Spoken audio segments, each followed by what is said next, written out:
Hey buddies, welcome to AmassGames. Today I'm bringing you how to set up, play and review for the game 4 Data Brokers. This is by GDM Games. It's a competitive game for 2 to 4 players. And you have a set of cards over here. You're going to have various different pieces, and let me check out the rest of the box and show you what's inside it. So you aim the game to get the most points. You have various cards, this one you won't need, and you're going to have various different objectives. So we just need to separate them out. So you're going to have blue cards and you are going to have red cards or purple cards. Okay, so over here what we represent, these are basically cards that are going to go out on the table. And here are some starting cards I'm going to start off with. So every player is going to take 8 cards and they're going to be face up. So we're going to stick them here. Kind of get this out of shots. So whilst I'm doing this, if you haven't done already, please hit the subscribe button to check out new content and also check out everything else coming along. Check out the playlist. There's numerous playlists including for this game and this series of games, and this is in a number of playlists. Hit the like button, show me you're enjoying this stuff. Check out the comments and by all means add something, I reply very quickly. And finally, if you haven't done already, check out the description for any kind of updates to this particular game. Okay, so the objective of the game is you're trying to rearrange the cards in front of you so you can complete sets or ultimately get the best score possible. There are a number of ways that you can do that. Everybody starts off with an objective card. So an objective card looks something like this. So let's just say I've been given this one. Nobody else knows about it. Everyone else has got their own layout too. So in this instance, I'm looking to get yellow cards and 3 cards. Okay, but that is just a regular card. Apologies for that one. I'm looking to get, in this instance, Bitcoin things, or basically yellow cards, yellow colour cards. So that's hidden, but we're just going to leave that in shot slightly to show what kind of things I'm after. So everyone gets dealt one of them. Then you're going to create a grid, a 4x4 grid. So I'm hoping this is going to be big enough, just as I have everything there. As you can see, there's a bit of text on there, and they're all in different languages. So this is going to be set up, and the way it works, it's like auctioning to see what kind of cards do you want. Luckily, this all does fit quite nicely onto the camera. Doesn't matter if some of it spills over. For example, that card. Okay. It turns out, here we go, finally, we do get a few kind of cards. So everybody's going to be given a token. So you're going to choose what colours you want to be. And everyone's going to be given a token of each different colour. So I'm going to be like that. And then you're going to put a yellow one there, you're going to put a blue one there, put a green one here, and then you're going to put a red one there. It's a 2020 release, so obviously somebody else is going to be that, somebody else with those colours, and then this person's left. So what's going to happen is one of a few different things. You're going to be trying to score the most points, and there are 4 ways to score. Let me talk about that first. So you're going to score based on your personal objectives. So there's one. There are more down here, so you can obtain multiple objectives. They're going to be hidden. Then that's going to be worth 1 point for each respective card you have, matching your type. Then for the objectives left on the cards, anything that's left here, you'll also be scoring for. So whilst it's here, you want to be scoring it too, unless someone takes it. The third things you can score for are data combos. That's when you have 4 cards, they're called big data cards. 4 big data cards with the same number and different colours. Or 4 cards with different numbers and colours. A card can only count for 1 data combo or 1 super data combo. So for the super data combo, that's part 4. That's a 4th thing you can score for. So you have 4 cards with the same colour and different numbers. So I've got 3 here. So if I can get a red 3, then that's going to give me 8 points. Okay.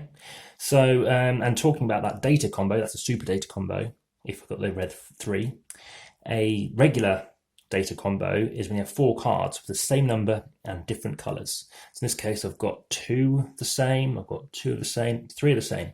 So I need to get a 4 green in this case, and I'll get 4 points. All 4 cards with 4 different numbers and colours. Okay, so completely different. So maybe 1, 2, 3, and then I'd need to get a, oh, got it already. Okay, so I want to try and hold that. Okay. So there are a few different things you can choose to pick, but ultimately you'll be bidding to say what you want to be doing. And in a 2-player game, I must admit now straight away, it's better with more players because there's a bit more interaction between just taking cards back and forth. Okay, so the first thing you're going to be doing is you simultaneously choose a card and draw. You choose and draw a face-up card from the data broker on their right. So I'm here, someone else is here. I'm going to take one of their cards and literally place it face up next to me.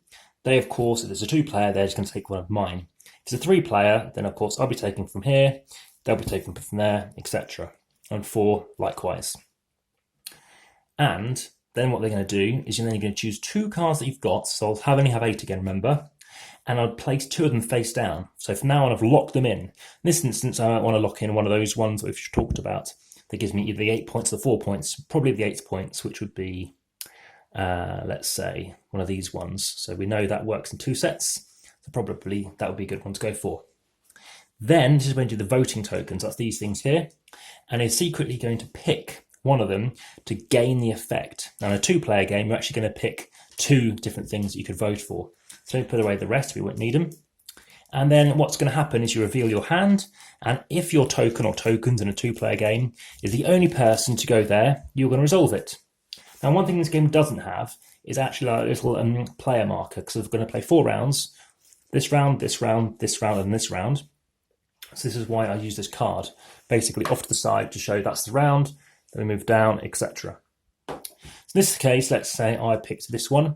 I'd get this card because red equals red.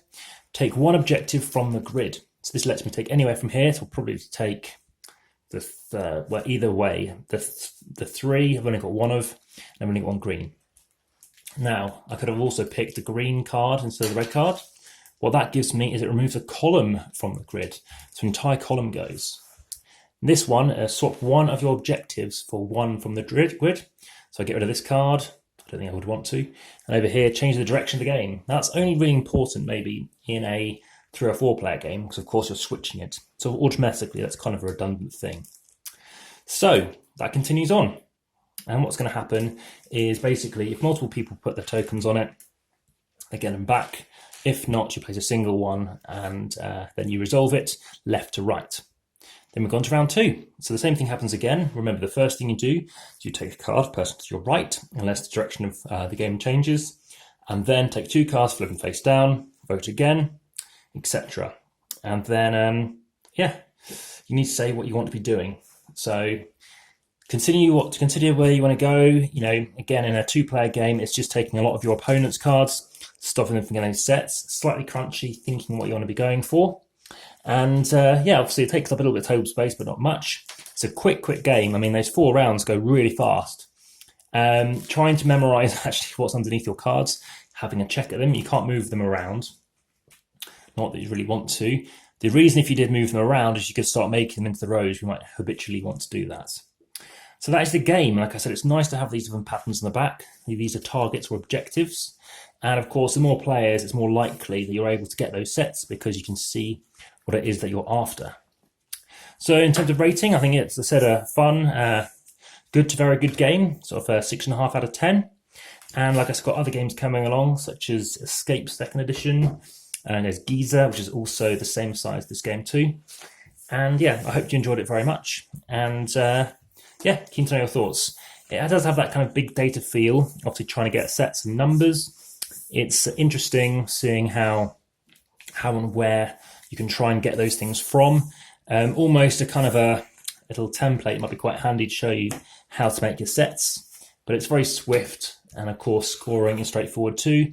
You're not going to get any points from those objectives, or at least I didn't. I think it's mainly about trying to get those big sets. And yeah, I think that theme about big data just kind of out works as well. So thanks very much for watching. Enjoy the rest of the day, and I'll be bringing you another video very soon. And bye for now. All the best. Thanks very much. See ya.